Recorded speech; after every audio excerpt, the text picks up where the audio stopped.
വൻ ഗൂഢാലോചനയാണ് നടന്നുകൊണ്ടിരിക്കുന്നത്. രാജാവിന്റെ ചെങ്കോലും മാലയും ഒക്കെ മോഷ്ടിക്കാൻ വേണ്ടി കിച്ചൺ ഏരിയയിൽ നമ്മുടെ അർജുനും സിജോയും ഋഷിയും ജിൻഡോയും എല്ലാവരും കൂടി നിന്നാണ് ചർച്ച കേട്ടോ.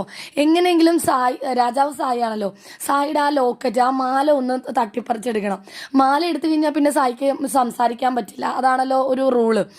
രാജാവിന്റെ മാല രാജാവിന് നഷ്ടമായി കഴിഞ്ഞാൽ പിന്നെ സംസാരിക്കാൻ പറ്റില്ല, രാജാവിന് വേണ്ടി വേറൊരാൾ വേണം സംസാരിക്കാൻ. അതുപോലെ ചെങ്കോലാണ് നഷ്ടമാവുന്നെങ്കിൽ രാജാവിന് നിന്നെടുത്ത് തന്നെ നിൽക്കേണ്ടി വരും. വേറൊരാളെ എടുത്ത് മാറ്റിയാൽ മാത്രമേ രാജാവിന് ആ സ്ഥലത്ത് നിന്ന് അനങ്ങാൻ പറ്റുള്ളൂ. ആ ഒരവസ്ഥയാണ്.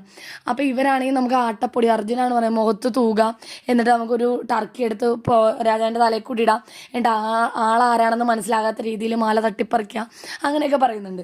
അപ്പോൾ അഭിഷേകമാണെങ്കിൽ പറയുന്നുണ്ട് ചെന്നിട്ട് കെട്ടിപ്പിടിക്കാം, എന്നിട്ട് നൈസായിട്ട് അറിയാത്ത രീതിയിൽ ആ മാല മോഷ്ടിക്കാം. ഇങ്ങനെ ഇവർ പ്ലാൻ ചെയ്യാണ്.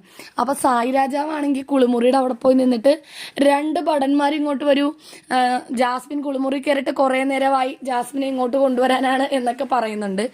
അങ്ങനെ പതുക്കെ അതും പറഞ്ഞുകൊണ്ട് കിച്ചൺ ഏരിയയിലേക്ക് സായി രാജാവ് നടന്നു വരുമ്പോൾ ഇവരുടെ നിപ്പും ഭാവവും ആ ഒരു പെരുമാറ്റമൊക്കെ കണ്ടിട്ട് സായിക്ക് ഡൗട്ട് അടിച്ചിട്ടാണോ എന്നറിയില്ല, ആ മാല ലോക്കറ്റും ഒന്നും കാണുന്നില്ല കേട്ടോ.